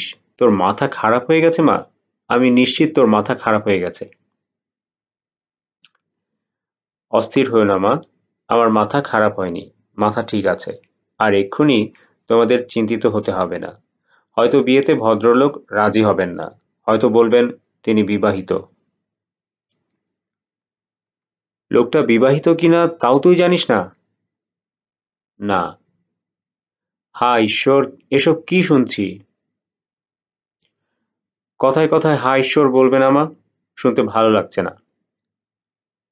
লিলিয়ান, লক্ষ্মীমা, তুই দেশে চলে আয়, তোকে পড়াশোনা করতে হবে না। কাঁদছো কেন মা? আমি তো ভয়ঙ্কর কিছু করছি না। তুই তোর পদার চাচার সঙ্গে কথা বল। আমি এখন কারো সঙ্গে কথা বলবো না। তোর বাবার সঙ্গে কথা বল। বললাম তো মা, আমি এখন কারো সঙ্গে কথা বলবো না। হায় ঈশ্বর, আমি এ কি শুনছি? লিলিয়ান শান্ত স্বরে বলল, ঈশ্বরের প্রতি তোমার অবিচল ভক্তি, কাজেই তুমি ধরে নাও যা হচ্ছে ঈশ্বরের ইচ্ছার অগোচরে হচ্ছে না। লিলিয়ান, মা লিলিয়ান। টেলিফোন রাখছি মা, তুমি ভালো থেকো। লিলিয়ানের মা চিৎকার করে কাঁদতে লাগলেন। লিলিয়ান জানালার পাশে দাঁড়ালো। বরফ পড়তে শুরু করেছে। বছরের প্রথম বরফ। ইচ্ছে করছে বরফের ভেতর ছুটে যেতে, সারা গায়ে বরফ মাখতে। লিলিয়ান খানিকক্ষণ বরফ পড়া দেখল। এক দৃষ্টিতে তাকিয়ে থাকার জন্যেই বোধহয় তার চোখ জ্বালা করছে। সে বাথরুমে ঢুকে চোখে পানি দিয়ে কিছুক্ষণ কাঁদল। ফিসফিস করে বলল, মা, রাগ করো না। আমি কি করছি আমি নিজেও জানি না। এর ফল শুভ হবে কি শুভ হবে না তাও জানি না। শুধু একটা জিনিস জানি, আমৃত্যু আমাকে অচেনা অজানা এই ছেলেটির সঙ্গে থাকতে হবে। এর থেকে আমার মুক্তি নেই, কিংবা কে জানে, আমার মুক্তি হয়তো বন্ধনের ভেতরেই ঘটবে। দরজায় কলিং বেল বাজছে। লিলিয়ান দরজা খুলে দিল। তাহির মুগ্ধ গলায় বলল, বাইরে বরফ পড়ছে দেখেছো? হ্যাঁ। গায়ে বরফ মাপবে? হ্যাঁ, মাখবো। বাহ, চমৎকার। আমাদের দেশে বরফ নেই, তবে বৃষ্টি আছে। বছরের প্রথম বৃষ্টি হলে আমরা বৃষ্টিতে ভিজি। এতে গায়ের ঘামাচি নষ্ট হয়। বরফে কিছু নষ্ট হয় কিনা কে জানে। তোমাদের দেশের বৃষ্টি কি তুষারপাতের চেয়েও সুন্দর? লক্ষ গুণ সুন্দর। আমাদের দেশের প্রথম বৃষ্টিতে কি হয় জানো? এক ধরনের মাছ আছে, নাম হলো কই মাছ। এরা এত আনন্দিত হয় যে দল বেঁধে পানি ছেড়ে শুকনায় উঠে আসে। কেন আমার সঙ্গে ঠাট্টা করছো? মোটেই ঠাট্টা করছি না। তোমাকে আমি দেশে নিয়ে গিয়ে নিজের চোখে দেখাবো। তখন তুমি। তাহির কথা শেষ করল না, থেমে গেল। বিব্রত চোখে লিলিয়ানের দিকে তাকালো। লিলিয়ানও তাকিয়ে আছে। লিলিয়ানের চোখে চাপা দুটি।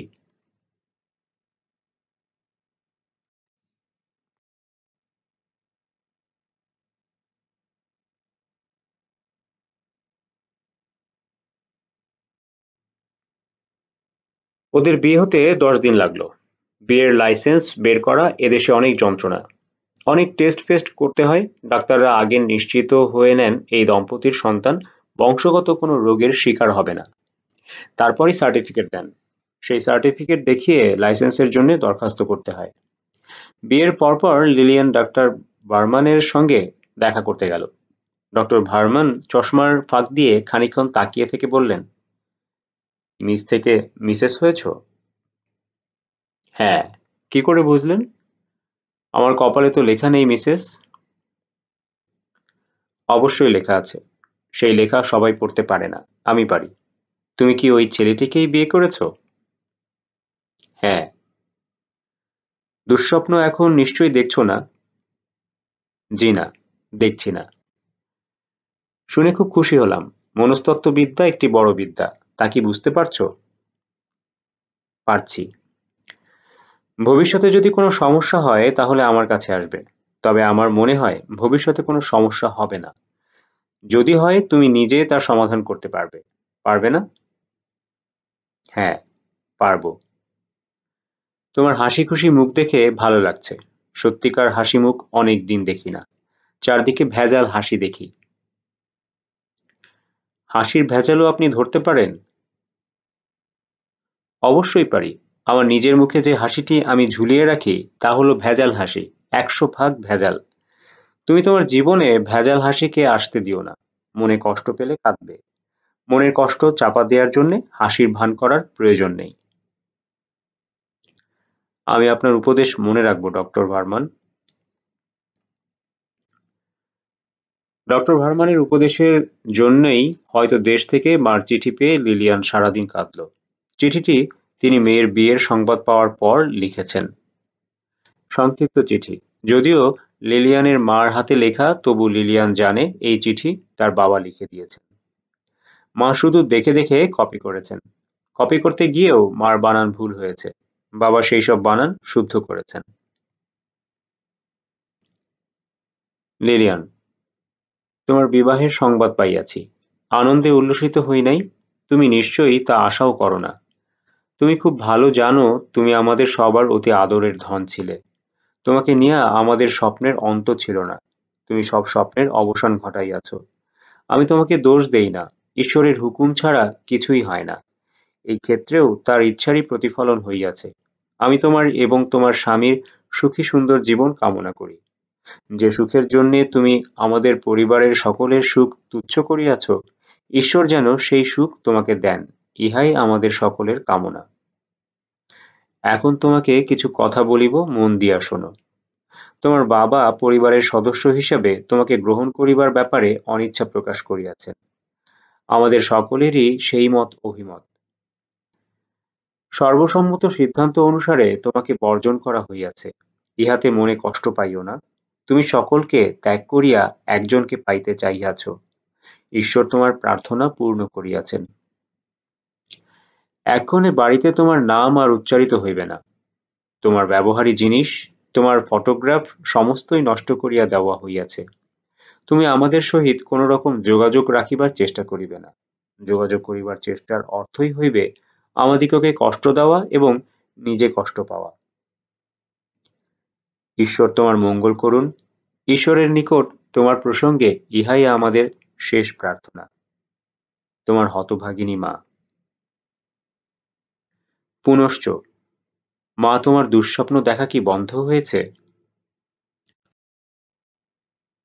লিলিয়ানের ধারণা চিঠির শেষের পুনশ্চ অংশটি মার লেখা। মা বাবাকে না জানিয়ে এই বাক্যটি লিখেছেন। কেন মায়েরা এত ভালো হয়? কেন হয়? সে নিজে কি কোনো একদিন এমন একজন মা হবে? লিলিয়ান কাঁদতে কাঁদতে ভাবল, আমার প্রথম সন্তানটি যেন মেয়ে হয়। মেয়ে হলেই আমি মার নামে তার নাম রাখতে পারবো।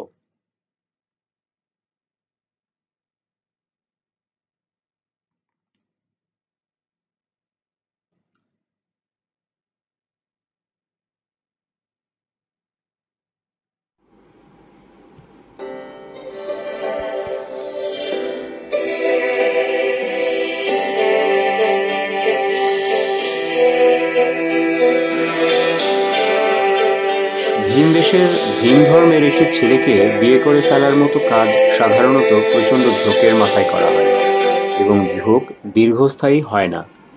বিয়ের 1 মাসের মধ্যেই মনে হতে থাকে কাজটা ঠিক হয়নি, খুব ভুল হয়ে গেছে। এদের বেলায় এটা ঘটল না।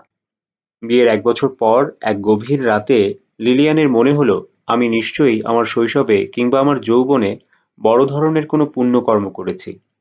বড় ধরনের কোনো পুণ্যকর্ম ছাড়া এমন একজনকে স্বামী হিসেবে, বন্ধু হিসেবে পাওয়া যায় না।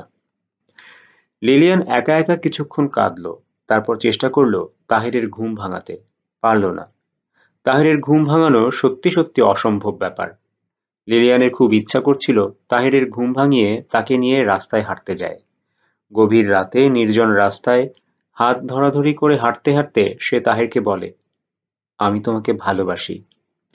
তোমার জন্যে আলাদা করে রাখা এই ভালোবাসা কখনো নষ্ট হবে না, কখনো না। বিয়ের 1.5 বছরের মাথায় তাহের 5th এভিনিউতে নতুন বাড়ি নিল। বিশাল ডুপ্লেক্স, একতলায় খাবার ঘর, বসার ঘর, লাইব্রেরি কাম স্টাডি রুম এবং একটা গেস্ট রুম। দোতলায় 4টা শোবার ঘর। এত বড় বাড়ির তাদের কোনোই প্রয়োজন নেই, কিন্তু তাহের ছোট বাড়ি নেবে না। ছোট বাড়িতে তার নাকি দম বন্ধ হয়ে আসে। ছোট বাড়ি নেবার কথা বলতেই তাহের হাসতে হাসতে বলল, আমার পূর্বপুরুষরা খুব বড় বড় বাড়িতে থাকতেন, বুঝলেন বিদেশিনী, কাজেই আমিও বড় বাড়িতে থাকবো। বেতন যা পাই সেখান থেকে টাকা আলাদা করে রাখবো। বছর 15 পর সেই টাকায় 10 একর জায়গা নিয়ে এমন বাড়ি বানাবো যে তোমার আক্কেল গুরুম হয়ে যাবে। হাসপাতালের জুনিয়র ডাক্তার হিসেবে তাহের যা পায় তার জন্য যথেষ্ট। জমানো দূরে থাকুক, মাসের শেষে সে শেষ কোয়ার্টারটিও খরচ করে শুকনো মুখে লিলিয়ানকে বলে, লিলি, তোমার কাছে কি গোটা $20 হবে? তখন তাহেরের শুকনো মুখের দিকে তাকিয়ে লিলিয়ানের চেঁচিয়ে বলতে ইচ্ছা করে, I love you, I love you. সে অবশ্যই চেঁচিয়ে বলে না, মনে মনে বলে যেন তাহের কখনো ধরতে না পারে।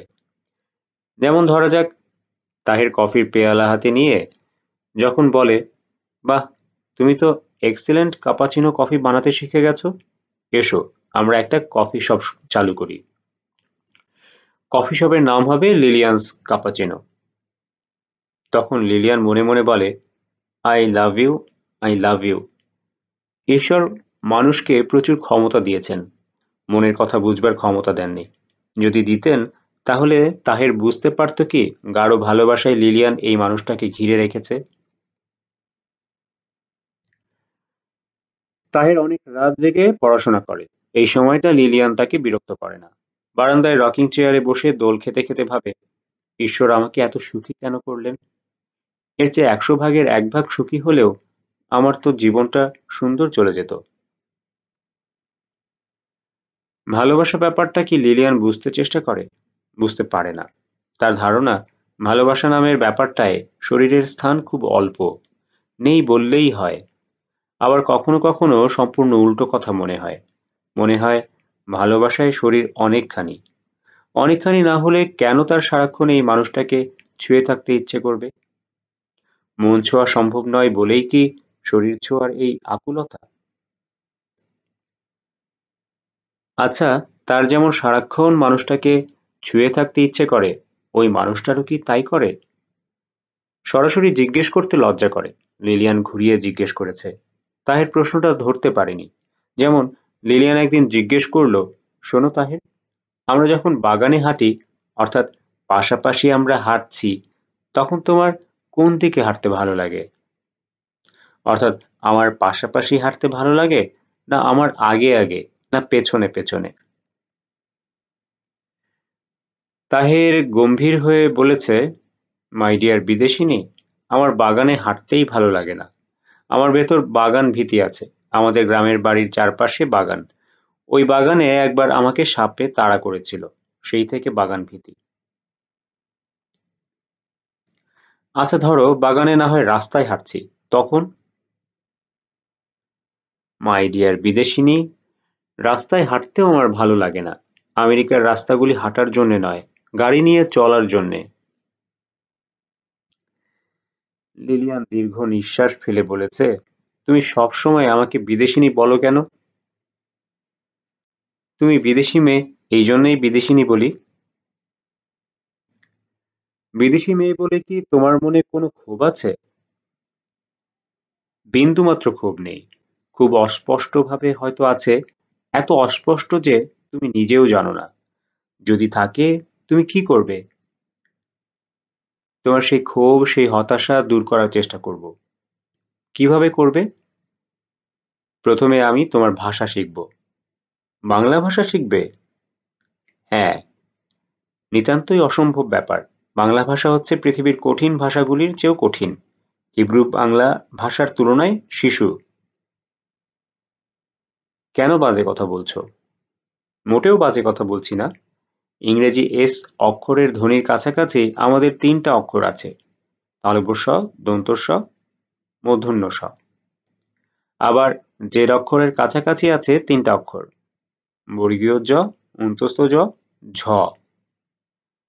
এরকম সব ভাষাতেই আছে। আমাদের আরো অদ্ভুত ব্যাপার স্যাপার আছে। যেমন ধরো, আমার শীত লাগে, এর একরকম মানে, আবার আমার শীত শীত লাগে, এর অন্যরকম মানে। শীত শব্দ দুবার ব্যবহার করা মাত্র অর্থ বদলে গেল। সে দারুণ কঠিন ব্যাপার।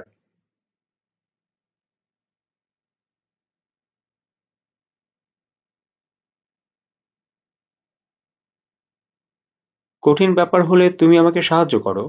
পাগল হয়েছো? আমি নিজেই বাংলা জানি না, তোমাকে সাহায্য করব কি? ম্যাট্রিকে বাংলা ফার্স্ট পেপারে 36 পেয়েছিলাম। কানের পাশ দিয়ে গুলি গিয়েছে। তার মানে তুমি আমাকে সাহায্য করবে না? না। না কেন? আমি তার প্রয়োজন দেখছি না, আমি দেখছি তুমি যে ভাষায় কথা বলো আমি সেই ভাষা জানবো না তা হতেই পারে না। আমি তোমাকে ভালোবাসি, কাজেই আমি তোমার ভাষায় কথা বলতে চাই। আমিও তোমাকে ভালোবাসি, তার মানে এই না যে রাত জেগে আমাকে তোমার গ্রিক ভাষায় কথা বলতে হবে। আমার ভাষা কিন্তু গ্রিক না, সব বিদেশি ভাষাই আমার কাছে গ্রিক ভাষা। আমি তো তোমাকে আমার ভাষা শিখতে বলছি না, আমি শুধু বলছি তোমার ভাষা শেখার ব্যাপারে তুমি আমাকে সাহায্য করো। ফাইন, সাহায্য করব। ভাষা শেখা ছাড়া আর কি কি জিনিস শিখতে চাও, একবারে বলে ফেলো। আমি তোমাদের দেশের রান্না শিখতে চাই। আর কি? তোমাদের দেশের রীতিনীতি, আদব কায়দা। ভালোবাসা শেখা নয়, খুব ভালো মতো শেখা, যেন তুমি কোনোদিন দীর্ঘ নিঃশ্বাস ফেলে না বলো, কেন যে বিদেশি একটা মেয়ে বিয়ে করলাম। তাহের হাসতে হাসতে বলল, তুমি চেষ্টা করছো পুরোপুরি একটা বাঙালি মেয়ে হয়ে যেতে। হ্যাঁ। খুব কি কঠিন? ভয়ঙ্কর কঠিন। মোটেই কঠিন না। আমি ঠিক করেছি, বাংলাটা পুরোপুরি শেখা হয়ে গেলে আমি তোমাকে নিয়ে তোমার দেশে যাব। বাঙালি মেয়ে হবার মূল ট্রেনিং আমি দেশে গিয়ে নেব। পাগল হয়েছো? দেশে যাবার কথা আমি চিন্তাও করি না। কেন চিন্তা করো না? দেশে আমার কেউ নেই। তোমার বাবা মা মারা গেছেন তা জানি, তাই বলে আর কেউ থাকবে না তা কি করে হয়? আমার বাবা মা নেই, আমার কোনো ভাই বোনও নেই। একটাই বোন ছিল, ছোটবেলায় মেনিনজাইটিসে মারা গেছে। বাড়িঘর তো আছে, না তাও নেই। একটা বাড়ি আছে, তাও গ্রামের দিকে। শহরে কোনো বাড়িঘর নেই। গ্রামের বাড়িতে কে থাকে?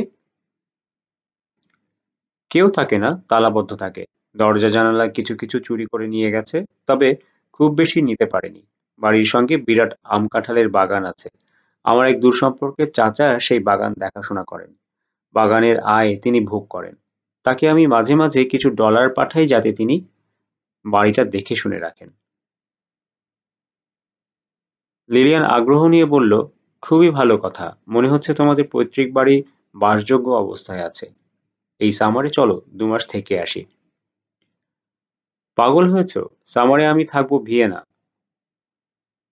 কোনো ক্রমে কি যাওয়া সম্ভব না? না। তাছাড়া লিলিয়ান, সামারে বাংলাদেশ তোমার ভালোও লাগবে না।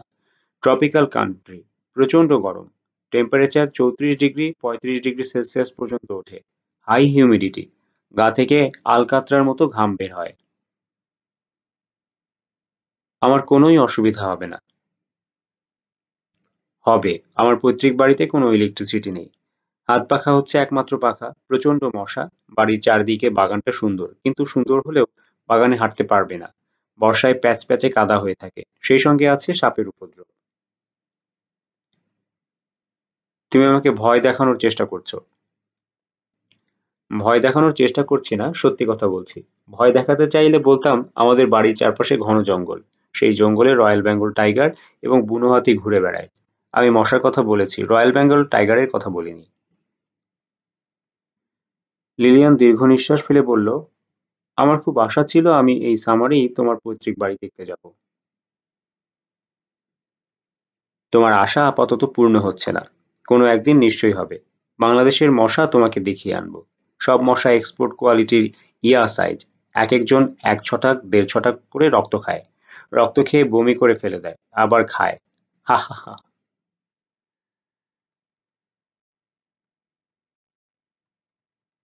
তাহেরের ভিয়েনায় 1 মাসের জন্য যাবার কথা ছিল, সেটা বেড়ে হয়েছে 2 মাস। সেমিনারের শেষে একটা শর্ট কোর্স শেষ করে সে ফিরবে। তাহের খুব খুশি। লিলিয়ানের খারাপ লাগছে, বেশ খারাপ লাগছে। খারাপ লাগছে এই ভেবে যে তাহের বুঝতে পারছে না তাহেরকে ছেড়ে একা একা বাস করা তার জন্য কত কষ্টের। সে তো অনায়াসে বলতে পারত।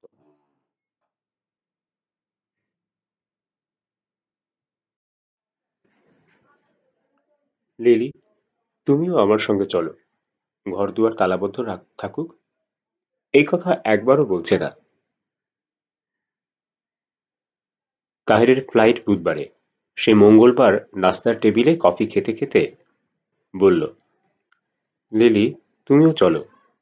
আমি সেমিনার করব, কোর্স করব। তুমি শহরে শহরে ঘুরবে। শুধু রাতে আমরা একসঙ্গে ঘুমোবো। এখানে একা একা এত বড় বাড়িতে থাকার তোমার দরকার কি? শেষে ভয়টাই পাবে। না, আমি ভয় পাবো না। ভয় না পেলে থাক, বাড়ি খালি রেখে যাওয়া ঠিক না। লিলিয়ানের কান্না পাচ্ছে। কেন সে বলতে গেল না আমি ভয় পাবো না? তাহের বলা মাত্র সে রাজি হলো না কেন? এখন কি সে বলবে আমি একা একা এখানে থাকতে চাচ্ছি না, আমি তোমার সঙ্গে যাব, তুমি আমার জন্যেও একটা টিকিট করো? না, তা বলা সম্ভব না। এমন ছেলে মানুষই কিছু সে করতে পারবে না। লিলিয়ান, হুম, তুমি স্বীকার না করলেও আমি বুঝতে পারছি 2 মাস একা একা থাকা তোমার জন্য কষ্টকর হবে। তোমাকে আমি একটা সাজেশন দিই, তুমি তোমার বাবা মার কাছ থেকে ঘুরে আসো, ওদের রাগ ভাঙিয়ে আসো। ওদের রাগ সম্পর্কে তোমার কোনো ধারণা নেই বলেই তুমি এমন কথা বললে। এই রাগ ভাঙবার নয়। আমার ধারণা তাদের সামনে গিয়ে তুমি কান্নাকাটি শুরু করলেই রাগ গলে জল হয়ে যাবে। চেষ্টা করে দেখো। চেষ্টা করে লাভ হবে না। আমার পজার চাচা মারা গেছেন, কেউ আমাকে এই খবরটাও দেয়নি। আমি জেনেছি অন্য একজনের কাছে। এরা কোনোদিনই তোমাকে গ্রহণ করবে না। তুমি আমাকে ছেড়ে চলে গেলে কিংবা মারা গেলে হয়তোবা করবে। তোমাকে ছেড়ে যাবার প্রশ্ন ওঠে না। মৃত্যু বিষয়ে কিছু বলা যাচ্ছে না। যে প্লেনে উঠছি সেই প্লেনটাই ক্র্যাশ করতে পারে। তবে তোমাকে পৈতৃক বাড়ি না দেখিয়ে আমি মরব না, এ বিষয়ে নিশ্চিত থাকো। লিলিয়ানের খুব খারাপ লাগছে। হঠাৎ মৃত্যু প্রসঙ্গ চলে এলো কেন? এই প্রসঙ্গ তো আসার কথা ছিল না। লিলিয়ান, হুম, আমি প্রতিদিন একবার টেলিফোন করব। আচ্ছা, তোমার ড্রেসিং টেবিলের ড্রয়ারে একটা খাম রেখে যাচ্ছি। আমি বাসা থেকে বেরুবার পর খাম খুলবে, তার আগে নয়। কি আছে খামে? কিছু না। আরেকটা কথা, তুমি যদি একা থাকতে ভয় পাও তাহলে ঘরে তালা দিয়ে পরিচিত কারোর বাড়িতে উঠে পড়বে কিংবা কোনো হোটেলে। আমি ভয় পাবো না। তোমার চোখ দেখে মনে হচ্ছে এখনই ভয় পাচ্ছ। আমি চোখের ডাক্তার, চোখ বিশেষজ্ঞ। চোখ দেখে অনেক কিছু বলে দিতে পারি। হা হা হা হা। লিলিয়ান তাহেরের দিকে তাকিয়ে মনে মনে বলল, আই লাভ ইউ। লিলি, হুম, এই 2 মাসে তুমি কি দয়া করে একটা কাজ করবে? গাড়ি চালানোটা শিখে নেবে। এটা কোনো কঠিন ব্যাপার না। ড্রাইভিং এর যে কোনো স্কুলে ভর্তি হলেই হবে। গাড়ি চালানো জানলে তুমি আমাকে এয়ারপোর্টে নামিয়ে দিয়ে আসতে পারতে। দুজন গল্প করতে করতে যেতাম। এখন যাব ক্যাবে করে। বিশ্রী ব্যাপার। তাহের ঘর থেকে বের হওয়া মাত্র লিলিয়ান ড্রয়ার খুলল। সেখানে একটা চিঠি। চিঠিতে লেখা, প্রিয় লিলি, খামের ভেতর একটা ভিয়েনা যাবার ওপেন টিকিট আছে। টিকিটটা তোমার জন্যে। যখন ইচ্ছে করবে তুমি চলে আসবে। আমি জোর করেই তোমাকে নিয়ে যেতাম। যাইনি, কারণ আমি সারাদিন থাকবো ব্যস্ত। তুমি একা একা হোটেলে বসে থাকবে। নিজের স্বার্থে তোমাকে কষ্ট দিতে ইচ্ছা করলো না। এর চেয়ে ওপেন টিকিট ভালো। এখানে একা একা থেকে ক্লান্ত হয়ে পড়লে চলে আসবে। তখন ভিয়েনার হোটেলে বসে বিরক্ত হলেও আমাকে দোষ দিতে পারবে না, কারণ তুমি এসেছো নিজের আগ্রহে। হা হা হা। লিলিয়ান সঙ্গে সঙ্গে ট্রাভেল এজেন্টকে ফোন করলো। যদি বুকিং পাওয়া যায়, সম্ভব হলে আজ। ট্রাভেল এজেন্টের রোবট গলার মেয়েটি বলল, আগামী 15 দিন বুকিং পাওয়ার কোনো সম্ভাবনা নেই। সামারে ইউরোপ যাবার টিকিট কনফার্ম করা কঠিন। দল বেঁধে ট্যুরিস্টরা যাচ্ছে। তবে তোমাকে আমি ওয়েটিং লিস্টে রেখে দিচ্ছি। কিছু পাওয়া গেলে জানাবো।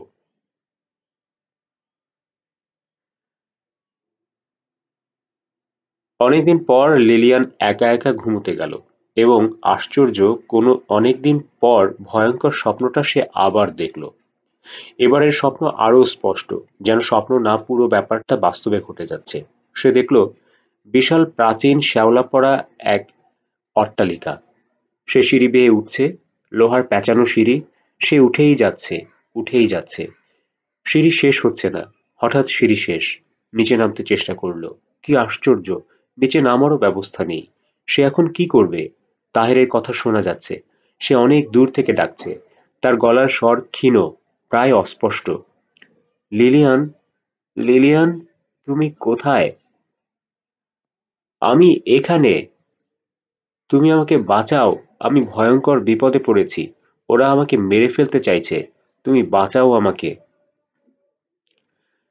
আমি নামতে পারছি না। আমি আটকা পড়ে গেছি। আমাকে বাঁচাও, লিলিয়ান, আমাকে বাঁচাও। আমি আটকা পড়ে গেছি।